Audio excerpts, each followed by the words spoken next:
So again good evening எல்லாருக்குமே. இன்னைக்கு நம்ம கற்றுக்க போகிற டாபிக் அது என்னவோ தெரியல, இந்த டயலாகை மாற்றணும்னு நினைக்கிறேன். ஆனால் என்னை அறியாமலேயே இது வந்துடுது. ஒரு டைமும் வேற ஏதாவது புதுசாக சொல்லணும்னு தான் நினைக்கிறேன். ஆனால் மறந்து போயிடுறேன் சொல்லும் பொழுது மட்டும். ரைட், பார்க்கலாமா? ரீஃப்ராக்ஷன். ரீஃப்ராக்ஷன் சார், ரிஃப்ளெக்ஷன் பேசினீங்க, மிரரில் பேசிட்டோம். அதுக்கப்புறமா பிளேன் மிரரில் சொல்லி கொடுத்தேன், ஸ்பெரிக்கல் மிரரில் சொல்லி கொடுத்தேன். இன்னைக்கு நம்ம கற்றுக்க போகிற topic refraction. Refraction. So refraction அப்படின்னா லைட்டு பெண்ட் ஆகக்கூடிய ஃபினமினான். இப்போ இது வந்து ஒரு மீடியம், மேலே இருக்கிறது ஒரு மீடியம். ஸோ இந்த இடம் மீடியம் 1, மீடியம் 1. இந்த இடம் மீடியம் 2ன்னு எடுத்துக்கலாமா? ரைட். இந்த இடம் ஒரு நார்மல் லைன் எடுத்துக்கலாமா? Normal line. லைட் ரே ஒரு மீடியத்திலிருந்து இன்னொரு மீடியத்துக்கு டிராவல் ஆகுது. when a light ray travels from medium 1 into medium 2, angle of incidence I, angle of incidence I, angle of refraction R. அப்போ the bending phenomenon of light is called as what? Refraction. The bending phenomenon of light, the bending phenomenon of light, the bending phenomenon of light is called as what? Refraction. நடன சிகாம தேன்மொழியாம? Yes, sir. Right. The bending phenomenon of light is called as what? Refraction. இதோடது mu1, இதோடது mu2.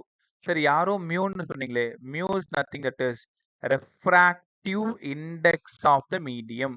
Refractive index of the medium உங்களுக்கு தெரியுமா? Refractive index ஒரு மீடியத்துக்கும் ஒரு number இருக்கும். எவ்வளோ traffic இருக்குன்னு சொல்றது. Refractive index of the medium மியூவோட பேரு. சரி, ஏரா இருந்தா 1, நல்லா கத்துக்குங்க. கிளாஸா இருந்தா 3/2 which mean 1.5. வாட்டரா இருந்தா 4/3, 4/3 1.33. ஒரு ரொம்ப இம்பார்ட்டன்ட் ரோல் பிளே பண்ண போறது இவங்க தான். Refractive index of air 1, refractive index of glass 1.5, refractive index of water 1.33ன்னு கவனமா கத்துக்கணும். ரைட்டா? So when a light ray travels from medium 1 into medium 2, they refract. The bending phenomenon, the bending phenomenon is called as what? Refraction. உங்களுக்கு கத்து கொடுத்துட்டேன். ரைட்டா? உங்களுக்கு ரொம்ப முக்கியமான விஷயம் தெரியுமா? இந்த ரீஃப்ராக்ஷன் நடக்கும்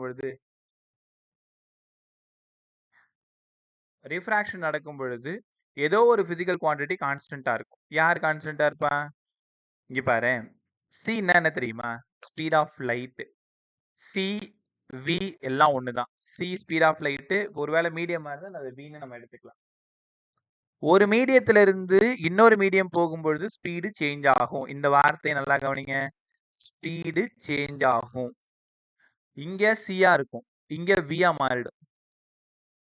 ஏன்னா ஸ்பீட் ஆஃப் லைட்டு சி ஏர்ல, அதே மீடியத்துல போகும்பொழுது அதோட வேகம் கொஞ்சம் குறைஞ்சிரும். உனக்கே நல்லா தெரியும், ஏர்ல இருக்கும்பொழுது ரொம்ப ஃபாஸ்டா போகும். இதே டென்சர்ல போகும்பொழுது என்ன ஆகுது? மீடியம் வேற ஒரு மீடியம் போகும்பொழுது அதோட ஸ்பீட் ரொம்ப குறைஞ்சிரும். அப்ப ஸ்பீடு சேஞ்ச் ஆகுது. சார், அப்ப வேவ் லென்த்தும் கண்டிப்பா சேஞ்ச் ஆகணும் தானே? ஆமா. ரீஃப்ராக்ஷன் நடக்கும் பொழுது ஸ்பீடு சேஞ்ச் ஆகும், வேவ் லென்த் சேஞ்ச் ஆகும். ஸ்பீடு சேஞ்ச் ஆகும், வேவ் லென்த் சேஞ்ச் ஆகும். அதுக்கப்புறமா ஃப்ரீக்வன்சி மாறாது. Frequency becomes constant. நல்லா படிங்க. இப்போ உங்கள்கிட்ட ஒரு கேள்வி. ரீஃப்ராக்ஷன் அப்ப ஏதோ ஒரு பிசிக்கல் குவான்டிட்டி சேஞ்ச் ஆகாது. யாரு பாது? Frequency. Frequency constant. Frequency constant. அப்போ ரீஃப்ராக்ஷன் நடந்ததுன்னா ஸ்பீடு சேஞ்ச் ஆகும், வேவ் லென்த் சேஞ்ச் ஆகும், ஃப்ரீக்வன்சி கான்ஸ்டன்டா இருக்கும். ரைட்டா? ரீஃப்ராக்ஷன்ல ஃப்ரீக்வன்சி மட்டும்தான் மாறாது. ரீஃப்ராக்டிவ் இண்டெக்ஸ்னா ஒரு கான்ஸ்டன்ட் வேல்யூ. ஏரா இருந்தா அதோட ரீஃப்ராக்டிவ் இண்டெக்ஸ். இண்டெக்ஸ்னா என்னது? நம்பர். ரைட்டா? ஏர் 1, கிளாஸ் 3/2, வாட்டர் 4/3. கத்துக்கிட்டீங்களா? நான் சொன்ன 3 லைன் ரொம்ப ரொம்ப முக்கியம். ஸ்பீடு கண்டிப்பா மாறும், வேவ் லென்த் கண்டிப்பா மாறும். Sanjay good evening. சஞ்சய் கேக்குதா? Dheena Sherin good evening. கேக்குதா? தீனா ஷெரின் கேக்குது சார். ஃப்ரம் உகாண்டா, கரெக்டாமா? என் பேர் தமிழ் நேஹா. இது தங்கச்சியோட கூகுள் யூஸ் பண்ணிட்டு ஓ தமிழ் தெரியுமா உனக்கு நல்லா? தெரியும் சார். Right good bye. சரி பார்த்துக்கிட்டே இரு. தென் லாஸ்ட்டாக பேசலாம். Right bye. Lingesh good evening. Good evening sir. Right. So refraction பேசிட்டு இருக்கோம். ரிஃப்ராக்டிவ் இண்டெக்ஸ்னா என்னன்னு சொல்லிட்டேன் இல்லையா? ஸோ ரிஃப்ராக்டிவ் இண்டெக்ஸ்க்கு டெஃபினேஷன் கொடுங்களேன். மியூ. ஒரே நிமிஷம். ரிஃப்ராக்டிவ் இண்டெக்ஸ்னா மியூ. மியூ இல்லையா? Speed of light in air to the speed of light in medium CA by CM. Speed of light in air to the speed of light in medium. ஏர்ல speed of light, மீடியத்தில் speed of light, ரெண்டுத்துக்கும் ratio எடுத்தீங்கன்னா உனக்கு கிடைக்கிறது refractive index. நல்லா படிச்சுக்கோங்க. இதை C/Vன்னு எழுதினாலும் தப்பு இல்லை. ஏன்னா உனக்கு நல்லா தெரியும் இந்த இடம் ஸ்பீட் ஆஃப் லைட் எங்கன்னா ஏர்ல, இந்த இடம் ஸ்பீட் ஆஃப் லைட் எங்கன்னா மீடியத்தில். ரெண்டு பேருக்கும் ரேஷியோ எடுத்தீங்கன்னா உனக்கு கிடைக்கிறது ரிஃப்ராக்டிவ் இண்டெக்ஸ். ரைட்டா? இன்னொரு இன்ட்ரெஸ்டிங்கான விஷயம் இங்க பாரு. இது வந்து ஒரு வேவ். இந்த வேவோட ஸ்பீடு c. இந்த ஸ்பீட் எனக்கு வேணும்னா இந்த வேவோட ஃப்ரீக்வன்சி, இந்த வேவோட wavelength, product of frequency into wavelength called என்னது? ஸ்பீடு. அப்போ c equal to சில புக்ல n லாம்டா, சில புக்ல நியூ லாம்டா. உனக்கு நல்லா தெரியும் என்னன்னா ஃப்ரீக்வன்சி, என்ன ஃப்ரீக்வன்சி கத்துக்கலாமா? அப்போ இதில் ஃப்ரீக்வன்சி மட்டும் கான்ஸ்டன்ட்டு, ஸ்பீட் சேஞ்ச் ஆகும், வேவ் லென்த் சேஞ்ச் ஆகும்னு சொல்லி கொடுத்தேன். இங்கே வாங்க. ஸோ மியூ ஈக்குவல் டு எப்படி எழுதுவீங்க? CA by CM. வேற எப்படி எழுதுவீங்க? சிக்கு பதிலாக நியூ லாம்டா இல்லை? யாராவது சொல்ல ட்ரை பண்ணுங்க. Nu lambda A by nu lambda எம்னு எழுதியிருக்கேன். ஏன் சார் இங்கே நியூ ஏ நியூ எம்னு எழுதலை? ஏன்னா ஃப்ரீக்வன்சி கான்ஸ்டன்ட். அப்போ நியூ போயிடுச்சா? அப்போ ரிஃப்ராக்டிவ் இண்டெக்ஸ் இதுக்கு வந்து ரெண்டு ஃபார்முலா கற்றுக்கிட்டீங்க. CA by CM, lambda A by lambda எம்னு ரெண்டு ஈக்குவேஷன் பிரமாதமாக கற்றுக்கிட்டீங்க. Speed of light in air to the speed of light in medium. ஒரே நிமிஷம். நீனா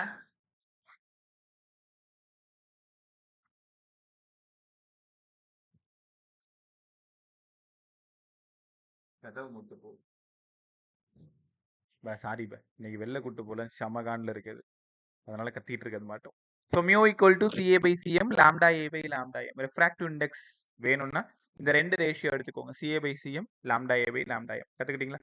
அடுத்தது சரி, இன்னும் கொஞ்சம் நல்லா கற்றுக் கொடுங்களேன். ரெண்டு ரிஃப்ராக்டிவ் இண்டெக்ஸ் பற்றி பேசிடலாம். ஒன்று ரிலேட்டிவ் ரிஃப்ராக்டிவ் இண்டெக்ஸ், இன்னொன்று அப்சல்யூட் ரிஃப்ராக்டிவ் இண்டெக்ஸ். இந்த டாபிக் நம்ம கிராஸ் பண்ணிட்டோம்னா இனி வர்றது எல்லாம் ரொம்ப ஜாலியாக ஈஸியாக இருக்கும். ஒரு 5 மினிட்ஸ் ரொம்ப நல்லா கவனிங்க. அப்சல்யூட் ரெஃப்ராக்டிவ் இண்டெக்ஸ் ஷார்ட்டாக எழுதிக்கிறேன். Absolute refractive index. அப்சல்யூட்னா என்ன தெரியுமா? ஏர்னா ஏரோடது மட்டும், கிளாஸ்னா கிளாஸோடது வித் ரெஸ்பெக்ட் டு ஏர். ஏன்னா ஏரோடது ஒன்றுன்னு உனக்கு நல்லா தெரியும். வெறும் கிளாஸோடது மட்டும் சொன்னீங்க அப்படின்னா அப்சல்யூட். வெறும் வாட்டரோடது மட்டும் சொன்னீங்கன்னா அப்சல்யூட். அப்சல்யூட் ரெஃப்ராக்ட் இண்டெக்ஸ்னா என்னோடது மட்டும், refract index of pure air, refract index of pure glass with respect to air, water with respect to air. Air சொல்றதுனால தப்பு கிடையாது. ஏன்னா ஏரோட ரெஃப்ராக்ட் இண்டெக்ஸ் உனக்கு இப்பதான் தெரியும், ஒன்றுன்னு தெரியும் லைட்டா. இங்க பாருங்களேன். இப்போ இது வந்து ஒரு கிளாஸ் ஸ்லாப். லைட்டு ஏர் மீடியத்திலிருந்து கிளாஸ் மீடியத்துக்கு போகுது. அப்போ when light travels from எங்க இருந்து எங்க? Air medium into glass medium. கரெக்டா? இதோட ரெஃப்ராக்ட் இண்டெக்ஸ் மியூ ஏ, இதோடது மியூ ஜி. இதை எப்படி படிக்கணும்? மியூ ஜி ஏ கேர்ஃபுல்லாக கவனிங்க. Refractive index of glass with respect to ஏர்னு படிக்கணும். எனக்கு ரெஃப்ராக்ட் இண்டெக்ஸ் ஆஃப் கிளாஸ் வேணும் ஏரை பொறுத்து. அப்போ கிளாஸோடது எவ்வளோ? 3/2. ஏரோடது எவ்வளோ? 1. இது 3/2. அப்போ உங்களால் உணர முடியுதா? வெறும் கிளாஸுக்கு மட்டும் வித் ரெஸ்பெக்ட் டு ஏர் சொன்னா அப்சல்யூட். அதே மாதிரி இங்க வாட்டர் மீடியம் இருக்கு. Light travels from air medium into water medium. அப்ப எனக்கு என்ன வேணும்? இது எப்படி படிக்கணும்? ரெஃப்ராக்ட் இண்டெக்ஸ் ஆஃப் வாட்டர் எங்க இருந்து வருது? ஏர்ல இருந்து வருது. ஒரு ரகசியம் தெரியுமா? லைட்டு எங்க போகுதோ அதோட ரெஃப்ராக்ட் இண்டெக்ஸ் வேணும். எங்கிருந்து கிளம்புதோ, ஃப்ரம் எங்கிருந்து, அது கீழே இருக்கணும், இந்த இடத்துல இருக்கணும். we need refract index of water with respect to air. So 4/3 by 1 அதனால 4/3. ஸோ பியூரா யாரோடது, பியூரா கிளாஸோடது, பியூரா வாட்டரோடது அப்படி சொன்னோம்னா அதுக்கு பேரு அப்சல்யூட் ரெஃப்ராக்டிவ் இண்டெக்ஸ். நல்லா கத்துக்கிட்டீங்களா? அடுத்தது சரி, அப்சல்யூட் சொல்லிட்டீங்க, ரிலேட்டிவ் சொல்லி கொடுங்களேன். ரிலேட்டிவ்னாலே உங்களுக்கு புரிஞ்சிருக்கும். ஒரு refract index with respect to இன்னொன்னோடது.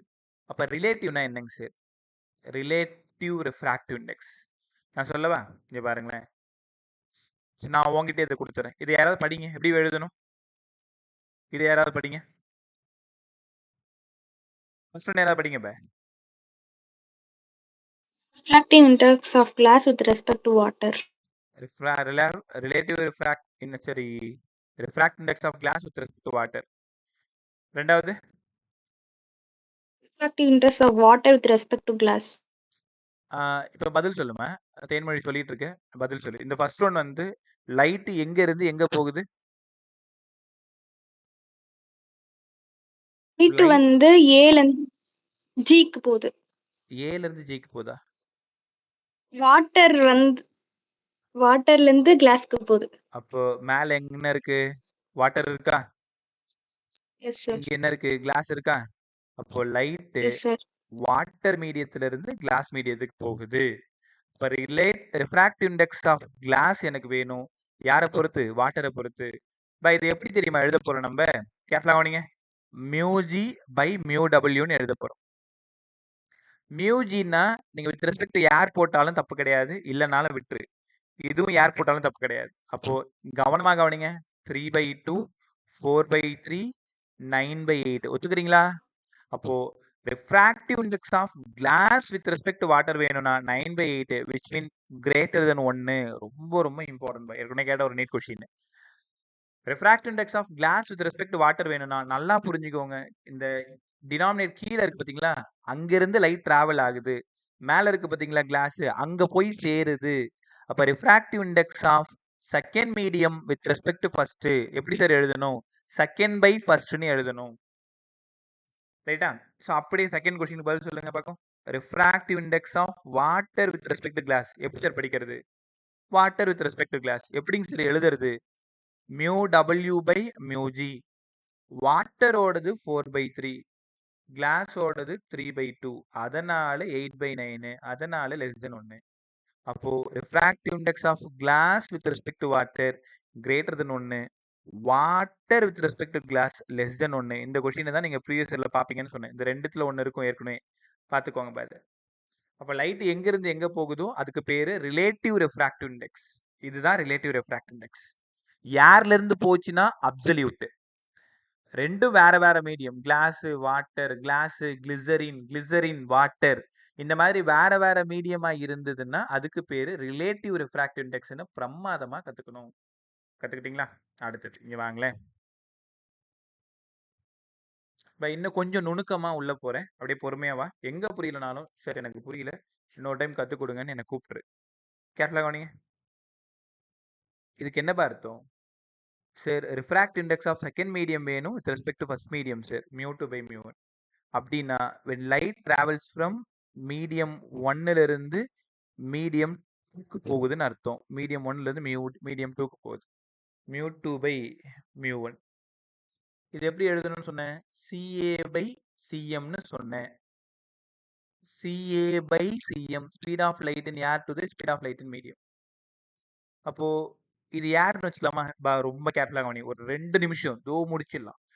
ஏர்னா μ1 1, இது ஏதோ ஒரு மீடியம், ஏதோ ஒரு மீடியம்னா μ2 வந்து μன்னு எடுத்துக்கலாமா? அப்படி சப்ஸ்டிட் பண்ணுங்க. μ2க்கு பதிலா μ1க்கு பதிலா 1, speed of light by speed of light in medium. இவங்க 2 பேரையும் நல்லா பாருங்களேன். இங்க இருந்து எனக்கு ஏதாவது சொல்லுங்க. Inversely proportional. யாரும் Speed of lightம் மீடியமும் inversely proportional. நல்லா சொல்லு, குழப்பற. Muse velocity, light velocity வந்து மீடியம்க்கு inversely proportional. இன்னமும் சரியா சொல்லல, ட்ரை பண்ணுங்க. வேற யாராவது நல்லா சொல்லுங்க. 10 மினிட் ட்ரை பண்ணி திரும்ப. மற்றவங்களும் சொல்ல ட்ரை பண்ணுங்க. வேற யாராவது சொல்லுங்க. So refractive index is inversely proportional to velocity. Speed மறுபடியும் of medium is inversely proportional. இல்ல. இன்னொருத்தவங்களும் நீங்களும் சரியா சொல்லல. சரியா சொல்ற வரைக்கும் எனக்கு பதில் சொல்லி தான் ஆகணும். சொல்லு. கரெக்டா சொல்லுங்க. Mu is inversely proportional to வின்னு சொல்லிட்டா போதுமா? தெளிவா சொல்லுங்க.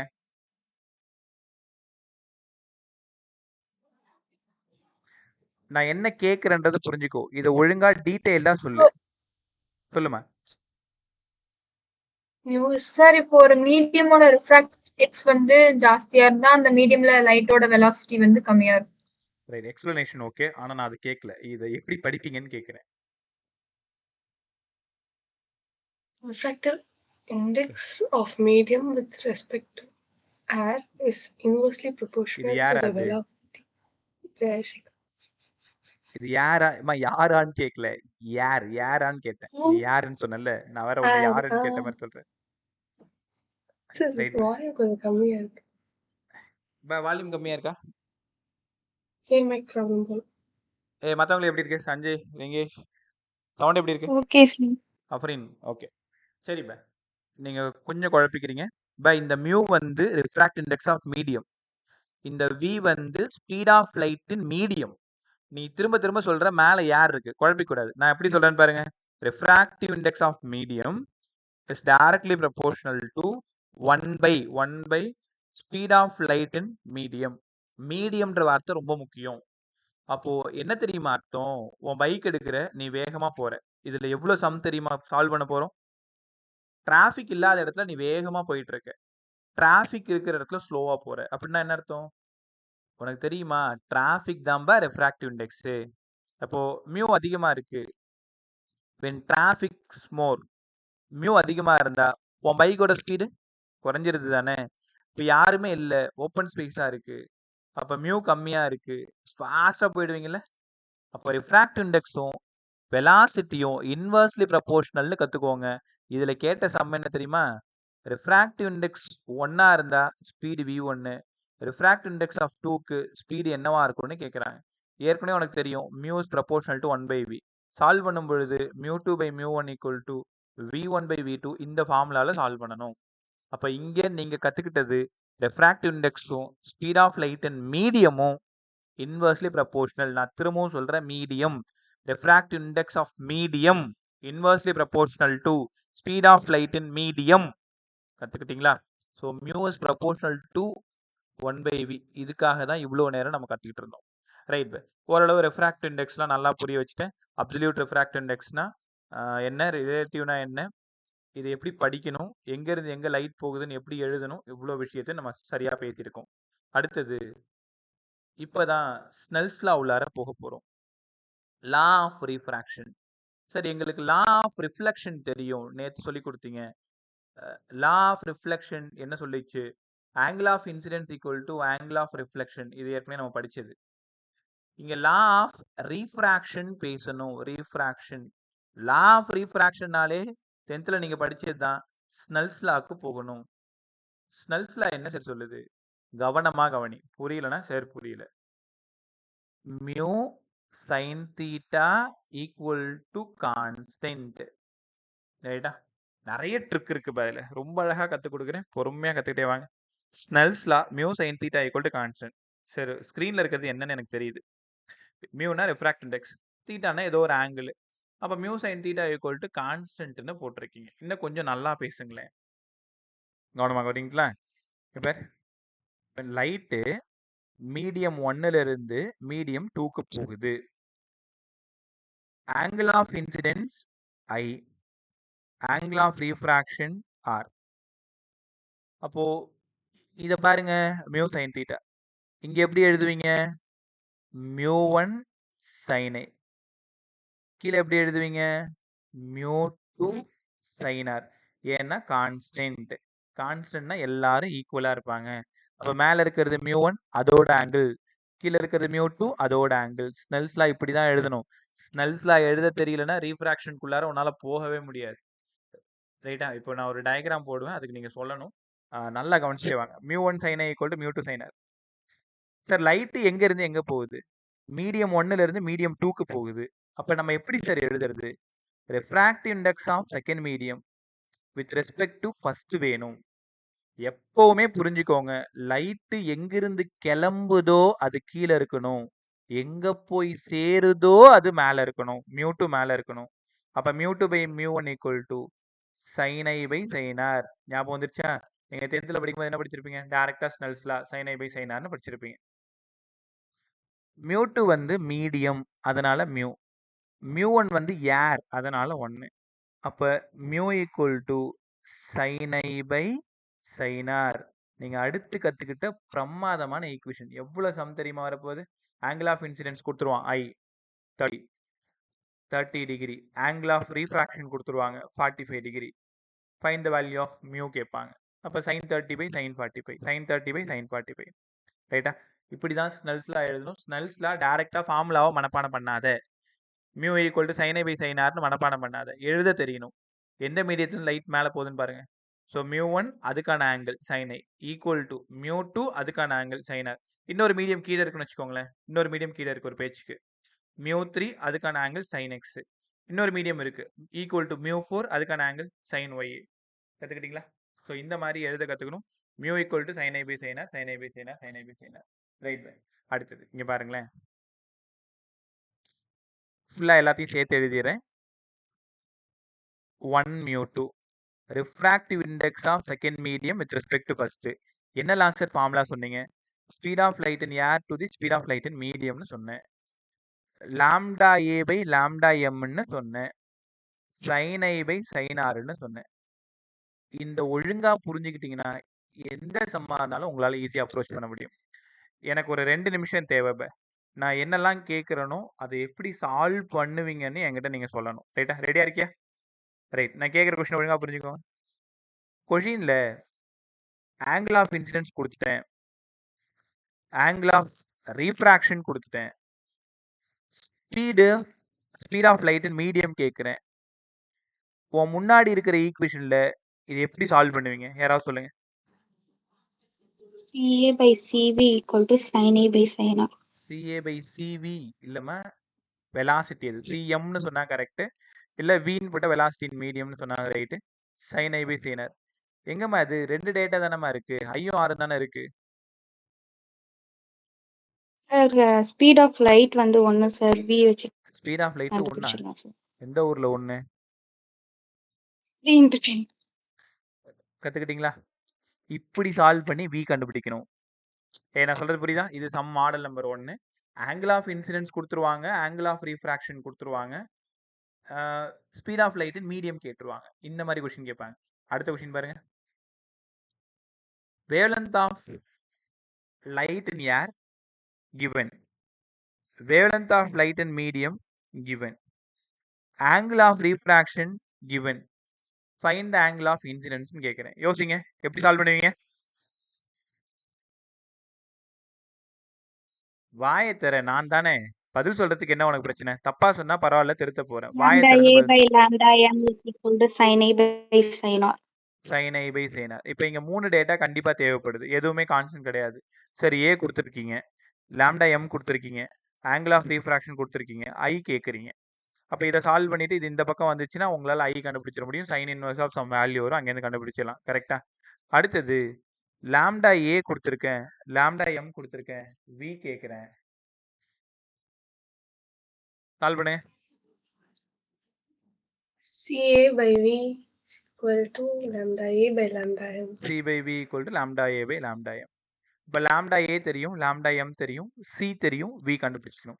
வேற சம் மாடலே கிடையாது ரீஃப்ராக்ஷன்ல. சூப்பராக சால்வ் பண்ணிடலாம். இந்த ஒரே ஒரு ஐடியா தான். μ2 1 equal to CA by V, lambda A by lambda M, sin I by sin R. அற்புதமாக உங்களால் சம்மெல்லாம் சால்வ் பண்ண முடியும். என்ன கொடுத்துருக்காங்க, என்ன கேட்குறாங்க, இதை ஈக்குவேட் பண்ணி தான் சால்வ் பண்ண முடியும். 2 டேட்டா கொடுத்துட்டு 3வது டேட்டா கேட்பாங்க, இல்லை 3 டேட்டா கொடுத்துட்டு 4வது டேட்டா கேட்பாங்க. கரெக்டா? சால்வ் பண்ணால் அப்படி கடை நம்ம சூப்பராக முடிச்சிடலாம். ரைட். ஸோ ரீஃப்ராக்ஷன் பேசிக் தான் இவ்வளோ நேரம் நம்ம முடிச்சிருக்கோம். வாட் இஸ் ரீஃப்ராக்டிவ் இண்டெக்ஸ்னு சொல்லி கொடுத்தேன். Absolute refractive index, relative refractive index, அதுக்கப்புறம் விக்கும் மியூக்கும் ஆன ப்ரொபோர்ஷனாலிட்டி இது எல்லாத்தையும் நம்ம பேசிட்டோம். ரைட்டா? ரைட். உங்களை செக் பண்ணுறதுக்கு ஒரு சின்ன விஷயம் சால்வ் பண்ணுறேன். ட்ரை பண்ணுங்க. இதுக்கு யாராவது ஸ்னெல்ஸ் லா சொல்லிட்டீங்கன்னா ரொம்ப ஹாப்பியாக இருக்கும்.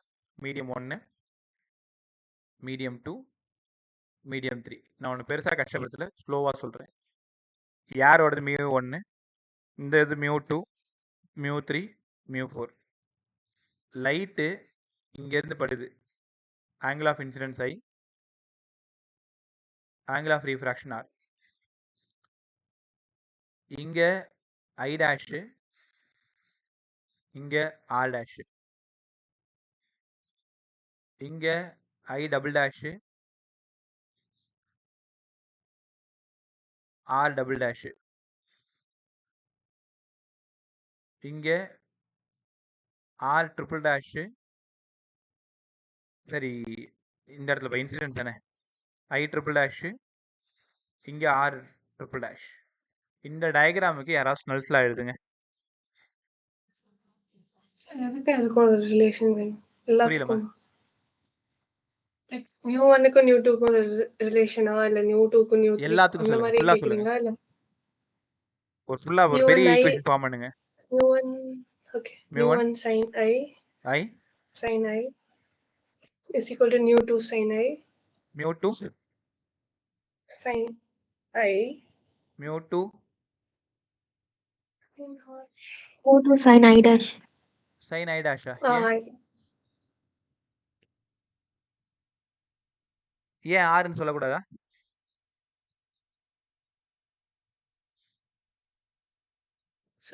நியூ 2 ஆரும் நியூ 3 r டேஷும் மேபி சேமா இருக்கும்னு நினைக்கிறேன் sir. இங்கே மியூ 2 சைன் ஆறு, இந்த ஆரும் இந்த ஐ டேஷும் ஈக்குவலாக இருக்கும். நான் என்ன சொல்லி கொடுத்தேன், இந்த மாதிரி இருந்தால் ஆங்கிள் ஈக்குவலாக இருக்கும்னு சொன்னேன்னா, இங்கே இருக்கிற ஆங்கிள் இங்கே இருக்கிற ஆங்கிளும் இப்போ இந்த ஆங்கிள் என்னவா இருக்கோ அதே ஆங்கிள் தான் இங்கேயும் இருக்கும்னு சொன்னேன்னா, அப்போ நீங்கள் போட்டால் ஆர் போட்டாலும் கரெக்டு. ஸோ இந்த இடத்துல என்ன வருது, மியூ 2 சைன் ஆர். அடுத்தது அங்கேயே தான் இருக்கு, mu 2 sine I dash equal to mu 2 sine I dash equal to mu 3 sine R dash, இல்லைன்னா ஐ டபுள் டேஷ் போட்டாலும் ரைட்டு தான், equal to mu 3 sin i double dash equal to mu 4 sin r double dash. அப்படியே போயிட்டே இருக்கலாமா? சரி by. So இந்த குழப்பம் இல்லைன்னா எனக்கு பதில் சொல்லுங்க. தேர்ட் மீடியத்துக்கும் ஃபோர்த் மீடியத்துக்கு மட்டும் சொல்லுங்க பார்க்க யாராச்சும். தேர்டுக்கும் ஃபோர்த்துக்கு மட்டும் சொல்லுங்க. Mu 3 sin sin r dash. ஏம்மா இன்சிடென்ஸ் இங்கே தானே இருக்கு? ரெண்டுமே ரைட், அது கரெக்டாக சொல்லணும்ல. i dash i double dash equal to mu 4 mu 4 sin r double dash. அவ்வளோதான். பா உங்களுக்கு புரியுதா? இந்த மாதிரி தான் கொஷின் இருக்கும். நான் அந்த கொஷின் வரும்போது உங்களுக்கு பிரமாதமாக கற்றுக் கொடுக்குறேன். ஸோ நிறைய கிளாஸஸ் இந்த மாதிரி அரேஞ்ச் பண்ணிட்டு ஏதாவது ஒரு கிளாஸோட ரிஃப்ராக்ட் இண்டெக்ஸ் கேட்டுருவாங்க, மற்ற எல்லா வேலையும் கொடுத்துருவாங்க. அப்போ இதை எழுத பழகிக்கோங்க. ஃபர்ஸ்ட் இப்போ லாஸ்ட் இருக்கு பார்த்தீங்களா, இந்த லாஸ்ட். சரி, இது எப்படி சார் எழுதுறது?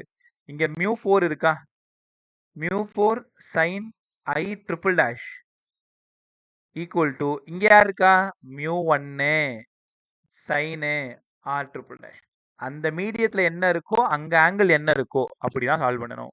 So mu 1 sine I equal to mu 2 sine R, mu 2 sine I dash equal to mu 3 sine R dash, mu 3 sine I double dash equal to mu 4 sine R double dash, mu 4 sine I double dash equal to mu 1 sine R triple dash sorry I triple dash equal to R triple dash. ரைட்டா? So எப்படி வேணும் சொல்லுங்க. New 3ல வந்து நீங்க சொன்னீங்க sir r டேஷும் i double டேஷும் same ஆங்கிளா தான் இருக்கும்னு. ஆமாம்மா. ஸோ அங்க நான் முன்னாடி சொன்ன equation new 3 sin r dash கூட வரலாம்ல? வரலாமா, தாராளமா. Okay sir. இப்போ அதுதான் அப்படி தானே இருக்கும். இங்கே ஐ டேஷும் ஆர் ஈக்குவல்ன்றதுனால தான் இது அப்படி போட்டிருக்கோம்ல. கரெக்டா? எல்லாருக்கும் இது எழுத தெரியுதா? எழுதிருவீங்களா? பதில் சொல்லு. யாருக்காவது புரியாமல் இருக்கா? அஃப்ரின்லேருந்து ஷைனி வரைக்கும். சஞ்சய் டவுட்டா? ராஜஸ்ரீ, பிரதீக்ஷா எழுதிருவீங்களா?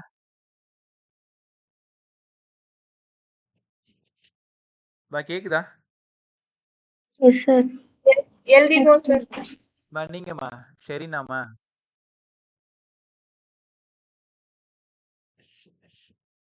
ஜெயசிகா எழுதுறீங்களா? லிங்கேஷ், டேய் உனக்கு புரிஞ்சுச்சா? Thenmozhi, Pratiksha, yes sir. Yes sir. Right. So அப்போ அது மாதிரி பார்த்துக்கோங்க. ஷைனி கிளியர் தானே? Yes, sir. ரைட். அடுத்தது போயிடலாமா? ஓகே. ஸோ 2 கான்செப்ட் மட்டும். பை இந்த மாடலில் சம் வரும்பொழுது எனக்கு ஞாபகப்படுத்திக்கோங்க. ரொம்ப நல்லா திருப்பி கற்றுக்குறோம். எழுதுறது இப்படி தான் எழுதணும். அங்கே என்ன மீடியம் இருக்குது, என்ன ஆங்கிள் இருக்குது, இங்கே என்ன மீடியம் இருக்குது, என்ன ஆங்கிள் இருக்குது. Mu sine theta equal to constant. அதை மனசில் வச்சுக்கிட்டு நீங்கள் மட்டும் என்ன பண்ணலாம், கடகடன்னு முடிச்சுட்டு போயிட்டே இருக்கலாம். அடுத்தது 2 கொஷின் பை. ஸோ இது முடிச்சதும் ரீஃப்ராக்ஷன் ஆல்மோஸ்ட் முடிஞ்சிடும். ரொம்ப நல்லா இருக்கும் பாருங்களேன், ரொம்ப ஜாலியாகவும் இருக்கும். Apparent depth and normal shift. apparent depth and normal shift. apparent depth and normal shift அப்படின்னா என்னங்க sir? apparent depth and normal shift இப்போ ஒன்றும் இல்லை. நிறைய வில்லேஜ் சைடு நீங்கள் போகும்போது பார்த்துருப்பீங்க, இல்லை சினிமாக்கள்லையாவது பார்த்துருப்பீங்க. இது ஒரு பெரிய பாண்டு, ஒரு குளம், ஒரு அழகான குளம்னு வச்சுக்கோங்களேன். இந்த குளத்துல ஒரு மீன் ஒன்று இருக்குன்னு வச்சுக்கோங்களேன். சார் ஒரு மீன் தான் இருக்கான்னு கேட்காத, நிறைய மீன் இருக்குன்னு வச்சுக்கோங்களேன். சார் மீனெல்லாம் நான் அழகாக போடுவேன். என்ன சின்ன பிள்ளை நாங்கள் நோட்டில் மீனாக வரைஞ்சி தள்ளுவோம்னு வச்சுக்கோங்களேன். ரைட். இந்த மீனை மேலே இருக்கக்கூடிய அந்த பறவை தான் போட தெரியாது, இது பறவை, நீ நம்பி தான் ஆகணும். இந்த பறவை பார்க்குது. என்ன சார் நடக்குதுங்க? மீனை கொக்கு பார்க்குது. இந்த மீன் கொத்தி பறவை பார்க்குது. அப்போ இது எப்படி எழுதலாம்? சீன் ஃப்ரம், நான் எங்க இருந்து பார்க்குறேன்? ரேரர்ல இருந்து பார்க்குறேன். Rarer to tensor. கொக்கு மீனை பார்த்ததுன்னா ரேரர் டு டென்சர். திருப்பி என்னையாடா நீ பார்க்குற, நானும் உன்னை பார்க்குறேன்னு சொல்லிட்டு இந்த மீன் திரும்ப அந்த கொக்கை பார்க்குது. Seen from denser to rarer. இந்த 2 கேஸ் தான் இப்போ நம்ம படிக்க போகிறோம். கொக்கு மீனை பார்த்தா மீன் எப்படி தெரியும்? மீன் கொக்கை பார்த்தா கொக்கு எப்படி தெரியும்? கொக்கு மாதிரி தான் இருக்கும், மீன் மாதிரி தான் இருக்கும். ஆனால் கிட்ட தெரியுமா தூரமாக தெரியுமான்றது தான் ஃபிசிக்ஸ். சூப்பராக இருக்கும் பாருங்களேன். Actual topic apparent depth and normal shift. இதில் 2 கேஸ் படிக்க போகிறோம். Seen from rarer to denser, denser to rarer. முதலாக நீங்கள் கற்றுக்க போகிறது seen from rarer to denser. கேர்ஃபுல்லாக கவனிங்க, நிறைய சம் சால்வ் பண்ண போறீங்க. Rarer to denser. இப்போ ஒன்றும் இல்லை, இது ஒரு மீடியம், லைக் வாட்டர்னு எடுத்துக்கலாமா? இது ஒரு மீடியம், வாட்டர் மீடியம். இதுதான் நார்மல் லைன், இதுதான் நார்மல் லைனு, இது நார்மல் லைன். நல்லா கற்றுக்கோங்க. இந்த இடத்துல அந்த மீன் இருக்கிறத ஞாபகம் வச்சுக்கலாமா? இந்த ரெட் கலர் தான் அந்த மீன் ஆப்ஜெக்ட். நான் என்ன பண்ணுறேன்னா, இங்கேருந்து அந்த ஆப்ஜெக்டை பார்க்குறேன். இதுதான் கண்ணு, நம்மளனா அதான் கண், பார்த்துக்கோங்க. இதோடது refract index of air, refract index of water. அப்போ இது μ1 μ2 கூட எடுத்துக்கிறேன்னு வச்சுக்கோங்களேன். μ1 μ2 கூட எடுத்துக்கோங்க. கவனமாக கவனி, சொல்ல போகிற வார்த்தை உங்களுக்கு ரொம்ப அதிர்ச்சியாக இருக்கும். மேலே இருந்து கீழே இருக்கக்கூடிய இந்த ஆப்ஜெக்டை பார்க்கும் பொழுது அந்த ஆப்ஜெக்ட் செர்டைன் ஹைட் ரைஸ் ஆகி தெரியும், மேலே தெரியும். சார் ஆக்சுவலா இதான் டெப்த், இது டி ஆக்சுவல். ஆனா என்னோட கண்ணுக்கு தெரிஞ்சது இந்த இடம் தான். அப்போ அது உண்மை கிடையாது இல்ல, அதனால அப்பேரண்ட். நீங்க கூட பாப்பீங்க, உங்க வீட்டுல ஒரு பெரிய பேரல் மாதிரி இருக்கு, ஒரு டேங்க் மாதிரி இருக்குன்னா அதுல 1 ரூபி காயினை போட்டு எட்டி பாரு, அந்த 1 ரூபி காயின் மேல தெரியும். பாத்திருக்கீங்களா? இதே காட்சி தான் இப்ப நம்ம பேசிட்டு இருக்கோம். Seen from rarer to denser, seen from rarer to tensor.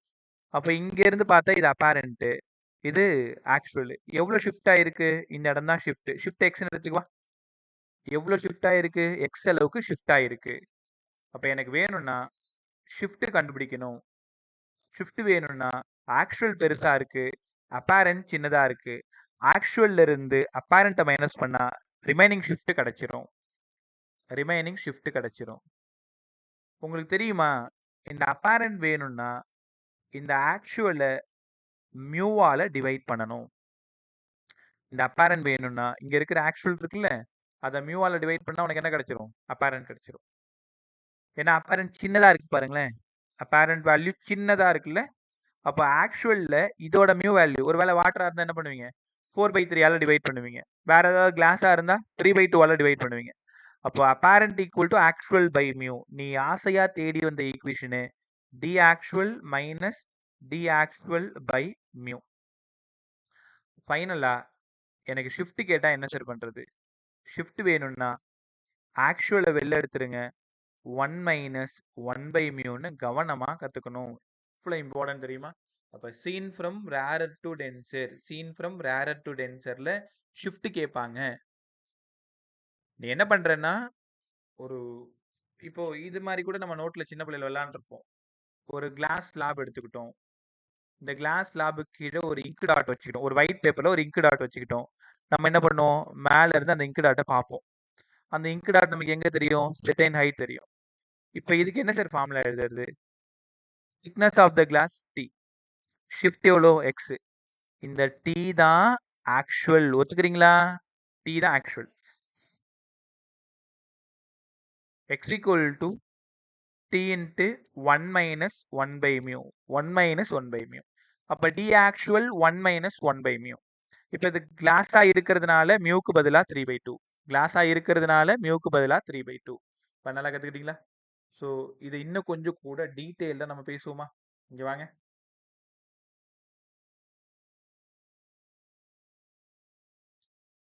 ஒரு 5 மினிட்ஸ் சொல்லுங்க. கவனமா கவனி, கவனமா கவனி.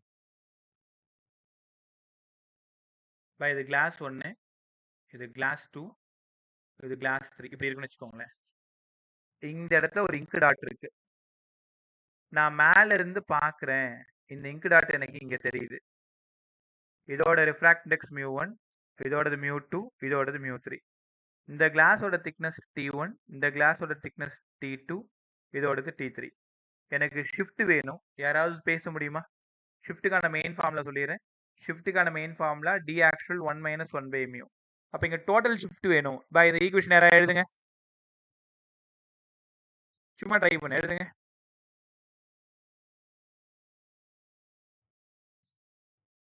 x equal to t1 plus t2 plus t3. ம் Sir, x is equal to வேற t1 by mu1 plus t2 by mu2 plus t3 by mu3. அப்படியா? Right, பாப்போமா? இது ஷிஃப்ட் முதல்ல எப்படி கண்டுபிடிக்கணும்னா எக்ஸ் ஈக்குவல் டு முதல்ல ஃபர்ஸ்ட் கிளாஸ் மட்டும் பாருங்க.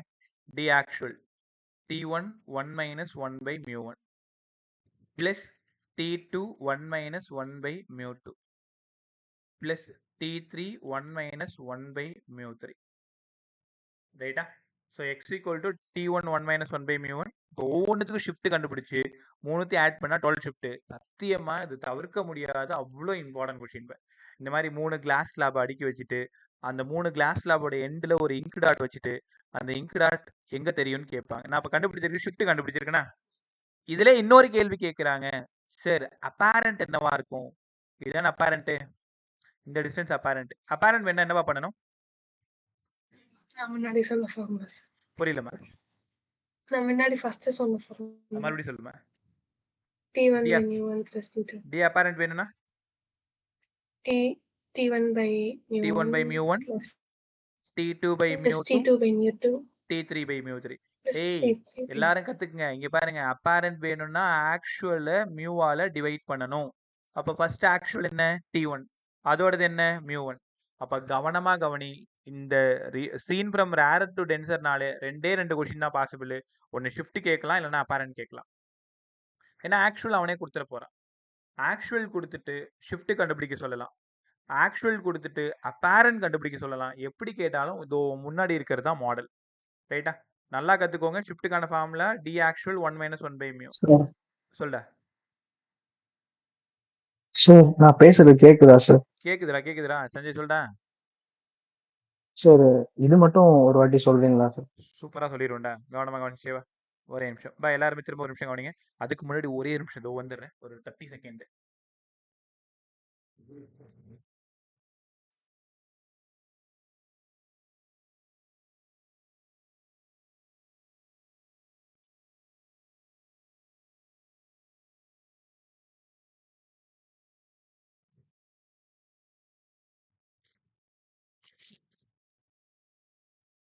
Right sorry, பாத்துருவோமா? இப்போ எக்ஸ்னா ஷிஃப்ட் இல்லை எக்ஸ்னா ஷிஃப்ட் ஷிஃப்ட்டுக்கான equation T actual 1 minus 1 by mu. Sanjay இந்த இடம் புரிஞ்சிச்சா உனக்கு ஏற்கனவே? ஷிஃப்ட் வேணும்னா அந்த இங்க் டாட் கொஞ்சம் மேலே தெரியும். எவ்வளோ மேலே தெரியுன்றது தான் ஷிஃப்ட்டு. ஷிஃப்ட்டுக்கான formula actual T actual 1 minus 1 by mu. இந்த டி ஆக்சுவல்ன்றது என்னது? ஆக்சுவலாக மேலே சர்ஃபேஸ்ல இருந்து அந்த டிஸ்டன்ஸ். இந்த ஃபார்முலா தெரியுதா உனக்கு? Yes sir. அப்பேரண்ட்டுக்கு என்ன சொல்லி கொடுத்தேன்? ஆக்சுவலை மியூவால டிவைட் பண்ணணும்னு சொல்லி கொடுத்தனா? Yes sir. இந்த ரெண்டு ஐடியாவை ஞாபகம் வச்சுக்கோ. இது ஒரு கிளாஸ் லேபு, கோணலா போயிடுச்சு, சரி பரவாயில்ல. இது இன்னொரு கிளாஸ் லேபு, இது இன்னொரு கிளாஸ் லேபு. இந்த 3 கிளாஸ் லேப் இருக்குப்ப. எல்லா கிளாஸ் லேபோட திக்னஸும் வேற வேறடா. எல்லாத்தோட ரிஃப்ராக்டிவ் இண்டெக்ஸும் வேற வேற. நான் என்ன பண்றேன்னா, இந்த 3வது கிளாஸ் லேபோட எண்டில் ஒரு A4 ஷீட் வச்சு அந்த A4 ஷீட்ல ஒரு இங்க் டாட் வச்சிருக்கேன். அது மேல இந்த 3 கிளாஸ் லேபையும் அரேஞ்ச் பண்ணியிருக்கேன். டாப் சர்ஃபேஸ்ல இருந்து நான் அந்த இங்க் டாட்டை பார்க்குறேன். நான் எங்கிருந்து எங்க பார்க்குறேன்? ரேரர்ல இருந்து டென்சர் பார்க்குறேன். ரேரர்ல இருந்து டென்சர் பார்க்கறதுனால அந்த ink dot certain height rise ஆகும். கீழ இருந்து கொஞ்சம் மேலே தான் நமக்கு தெரியும். அப்போ இந்த டிஸ்டன்ஸ் யார் சொல்லுங்க? Parent, D apparent. எவ்வளோ ஷிஃப்ட் ஆயிருக்கோ அது யாரு? ஷிஃப்ட். இதுல 2 கேள்வி கேட்கலாம். ஷிஃப்ட் கேட்டாங்கன்னா கீழ இருந்து ஆன்சர் சொல்லணும். அப்பேரண்ட் கேட்டாங்கன்னா மேல இருந்து அது எங்க இருக்குன்னு சொல்லணும். பாட்டம்ல இருந்து அது எவ்வளவு மேல வந்திருக்கோ அது ஷிஃப்ட். மேல இருந்து அந்த டாட் எங்க தெரியுதோ அது அப்பேரண்ட். கத்துக்கிட்டீங்களா? ஓகே, சரிங்க. சரி, இது எப்படி சால்வ் பண்றது? நீங்க பாரு, ஒரே நிமிஷம். இந்த எக்ஸ்ன்றது யாருன்னு சொன்னேன்? ஷிஃப்ட். ஓகே, இந்த ஷிஃப்ட் வேணும்னா ஃபர்ஸ்ட் கிளாஸ் பாருடா, T1னா அதோட ரிஃப்ராக்ட் இண்டெக்ஸ் 1 பை மியூ 1. இப்போ இது மட்டும் என்னன்னா, இந்த ஃபர்ஸ்ட் கிளாஸ்ல மட்டும் எவ்வளோ ஷிஃப்ட் நடந்திருக்கும் plus T2 1 minus 1 by mu 2 plus T3 1 minus 1 by mu 3. இதை மூணுத்தையும் சால்வ் பண்ணி கிடைக்கிறது ஷிஃப்ட். வேற ஒரு ஐடியா தெரியும்ல? சப்போஸ் ஷிஃப்ட் கிடைச்சிருச்சு, இப்போ அப்பேரண்ட் கண்டுபிடிக்கிறது ஈஸி தானே? என்ன பண்ணுவீங்க? அப்பேரண்ட் வேணும்னா டோட்டல் என்ன? T1 plus T2 plus T3, இது மூணு சேர்ந்தது ஆக்சுவல். இந்த ஆக்சுவல்ல இருந்து ஷிஃப்ட்டை மைனஸ் பண்ணா அப்பேரண்ட் கிடைச்சிருமா? தெரியுதா? இப்படியும் சால்வ் பண்ணலாம். அப்பேரண்ட் வேணும்னா இந்த டிஸ்டன்ஸ் வேணும், இந்த டிஸ்டன்ஸ் தான் எனக்கு வேணும். அப்போ டோட்டல் டிஸ்டன்ஸ் இந்த இடம் T1 plus T2 plus T3. அதுல இருந்து இந்த எக்ஸை மைனஸ் பண்ணிட்டா மீதி கிடைச்சிரும். அப்படியும் சால்வ் பண்ணலாம். இல்லை சார், நாங்கள் டி அப்பேரண்ட் டேரெக்டாக கண்டுபிடிச்சிக்கிறோம். இப்போ அப்பேரண்ட் டேரெக்டாக வேணும்னா அப்பேரண்ட்டுக்கு என்ன ஃபார்முலா சொல்லி கொடுத்தேன்? ஆக்சுவல்ல மியூவால டிவைட் பண்ணணும்னு சொன்னேன். ஃபர்ஸ்ட் கிளாஸோட ஆக்சுவல் T1, திக்னஸ் T1, அதோடது mu 1, T2 by mu 2, T3 by mu 3. Problem solve பண்ணும்போது இன்னும் கிளாரிட்டி கிடைக்கும். இன்னைக்கு கான்செப்ட் தான் நம்ம பேசிட்டு இருக்கோம். ஸோ அப்போ T1 தெரியும், மியூ 1 தெரியும், T2 தெரியும், மியூ 2 தெரியும். அப்போ டி அப்பேரண்ட் கிடைச்சிச்சா? இப்போ பதில் சொல்லுங்க. இந்த ஃபார்முலால அப்பேரண்ட் கிடைச்சிருச்சு. இப்போ நான் ஷிஃப்ட் கேட்குறேன், என்ன பண்ணுவீங்க? டயக்ராம் பார்த்து சொல்லு. அப்பேரண்ட் கிடைச்சிருச்சு, இப்போ ஷிஃப்ட் கேட்குறேன், என்ன பண்ணுவீங்க?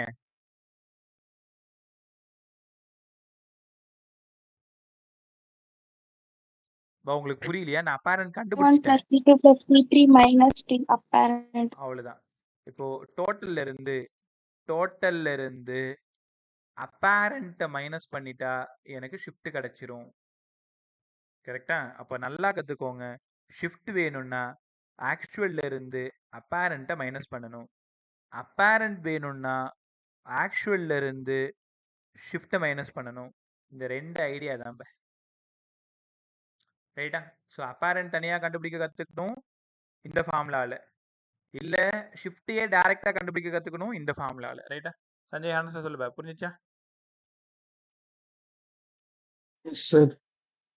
இல்லை மறுபடியும் சரியா புரியலையா என்ன? புரிஞ்சிருச்சு சார். Right by. மற்ற எல்லாருக்கும் கிளியர் தானே? இது யாருக்கா தெரியாமல் இருக்கு? இன்னொரு டைம் சொல்லணுமா? சொல்லணும்னா ஆமா சரி எனக்கு புரியல, எங்க புரியல, பதில் சொல்லு. ரைட், அடுத்த டாபிக் போலாமா? Monesh, good evening. Sir sir அதான் சார் ஸ்டே பேக் சார் இன்னைக்கு எனக்கு. ஒன்று உள்ள பிடிச்சி போட்டாங்களா? Right by. கிளாஸே முடிய இல்ல. போகுதுடா. நீ இந்த ரெக்கார்டர் பார்த்துட்டு நைட்டே பார்த்துட்டு சீக்கிரமா அனுப்பிச்சிடுறேன். பார்த்தேன் சார். Right bye. இது ரிகார்டிங் சம்ஸ் வந்து நம்ம நோட்ஸில் இந்த டாபிக் கீழே போட்டிருக்கேன். செஷன் முடிஞ்சதும் அதை ட்ரை பண்ணி பாருங்க. ஒரு ஃபிஷ் டேங்க்ல வந்து ஒரு காயின் கீழே விழுந்துருச்சு. அந்த ஃபிஷ் டேங்கோட டெப்த் வந்து 30 சென்டிமீட்டர். அப்போ எவ்வளோ தெரியுன்ற மாதிரி கேட்குறாங்க. ரைட்டா? ஒரு நிமிஷம் இருங்களேன், நான் ஒரு ஸ்க்ரீன்ஷாட் சென்ட் பண்றேன். அந்த கொஸ்டினை படிங்க.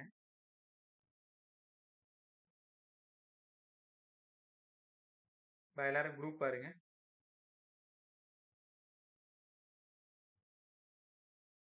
நீ உன்னோட நம்பர்ல பாருங்க, உன்ன என்ன குரூப்ல ஆட் பண்ணல. புரியலமா? சரி, அப்படி இல்லைன்னா பரவாயில்ல, பார்த்துக்கலாம். குரூப் பாருங்க, அந்த ஃபிஷ் சம் பாருங்க. A fishes at depth of 30 centimeter below the surface of water. இது சர்ஃபேஸ் ஆஃப் வாட்டர்.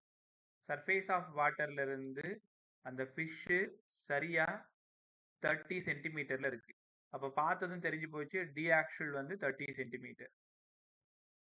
இது வாட்டர்ன்றதுனால இதோட refract index 4/3. Find out the distance between fish and the image. என்னென்ன கேட்குறாங்க? Fish and the image. என்னோட image, இது object. யாருபா கேட்குறாங்க? பேரண்டா ஷிஃப்டா?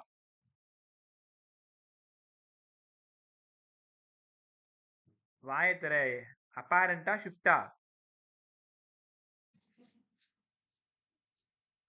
Last லைனை திரும்ப படி. The distance between the fish and the image. The distance between fish and image. என்ன கேட்டிருக்காங்க? ஷிஃப்ட்.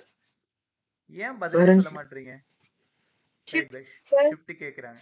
ஆன்சர் பே.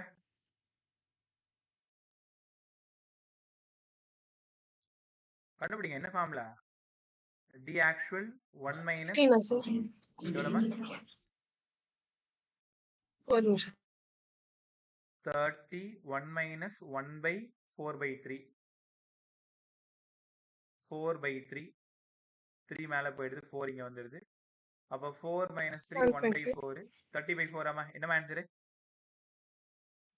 7.5. 7.5. ஷிஃப்ட் 7.5. அப்ப ஷிஃப்ட் 7.5 இருந்தா அப்பேரண்ட் எவ்வளோ? 22.5.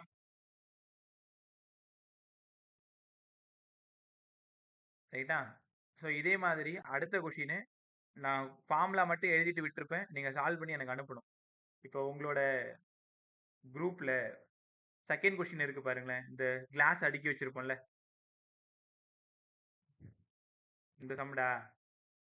ஃபர்ஸ்ட் இங்க ஒரு ஸ்லாப், இங்க ஒரு ஸ்லாப், இங்க ஒரு ஸ்லாப், இப்படி இருக்கு. ஃபர்ஸ்ட் ஒன்னோடது 8 சென்டிமீட்டர், செகண்ட் ஒன்னோடது 6 சென்டிமீட்டர், தேர்ட் ஒன்னோடது 4 சென்டிமீட்டர். இதோட ரிஃப்ராக்ட் இண்டெக்ஸ் 1.3, இதோடது 1.4. எல்லாமே கொஸ்டின்ல கொடுத்துருக்கேன். டயக்ராம் நீங்க தான் போடணும். ஆனா உங்களுக்கு புரிய வைக்கிறதுக்காக நான் டயக்ராம் போட்டிருக்கேன். இதோட டோட்டல் ஷிஃப்ட் வேணும், இதோட அப்பேரண்ட் வேணும். இதுதான் உங்களோட ஹோம்ஒர்க். கிளாஸ் முடிச்சதும் உங்களுக்கு 10 நிமிஷம் டைம் எனக்கு வரணும். ரைட்டா? ஸோ சம் குரூப்ல இருக்கு, பார்த்துக்கோங்க. அடுத்தது scene from rarer to denser கற்றுக் கொடுத்தீங்க சார். இவ்வளோ நேரம் கொக்கு தான் மீனை பார்த்தது. இப்போ என்ன பண்ண போகுது? திருப்பி அந்த மீன் கொக்கை பார்க்க போகுது. இப்போ கான்செப்ட் நல்லா கற்றுக்கோங்க. இப்போ last concept, seen from denser to rarer. Denser to rarer நல்லா கற்றுக்கலாமா? Seen from denser to rarer. இந்த காட்சி அப்படியே பாருங்க. இது வந்து ஒரு பாண்ட், ஒரு குளம். ரைட்டா? இந்த குளத்துல ரொம்ப நாளா ஒரு மீன் வாழ்ந்துட்டு இருக்குன்னு வச்சுக்கோங்களேன். மீன் சொல்லும் போதே ஆசையா இருக்கு. நாளைக்கு வேற ஞாயிற்றுக்கிழமையா? Right by. இதான் அந்த நார்மல் லைன். இதுதான் அந்த நார்மல் லைன். ரைட்? ஸோ இங்க இடத்துல ஒரு ஃபிஷ் இருக்கு. ஆக்சுவலா அந்த பேர்ட் இங்க இருக்கு. இதுதான் ஆப்ஜெக்ட். நல்லா கத்துக்கேன். கொக்கு மீனை பார்க்கும் பொழுது அந்த மீன் செட்டைன் ஹைட் மேல வந்து தெரிஞ்சுதா? இமேஜ் மேல தெரிஞ்சுதா? அப்படியே இங்க மாத்தி யோசிங்க. இந்த மீன் இந்த கொக்கை பார்க்குது. ஆக்சுவலா இங்கதான் தெரியணும். ஆனா என்ன நடக்குது பாரு, கொஞ்சம் தூரம் தள்ளி தெரியுது. அப்ப இங்க தான் இமேஜ் இருக்கு. என்ன கத்துக்கிட்டீங்க? ரேரர் டு டென்சரா இருந்தா இமேஜ் பக்கத்துல தெரியும். டென்சர் டு ரேரரா இருந்தா இமேஜ் தூரமா தெரியும். அப்ப இந்த இடம் தான் ஷிஃப்ட். இந்த இடம் தான் அப்பேரண்ட். இந்த இடம் தான் ஆக்சுவலு.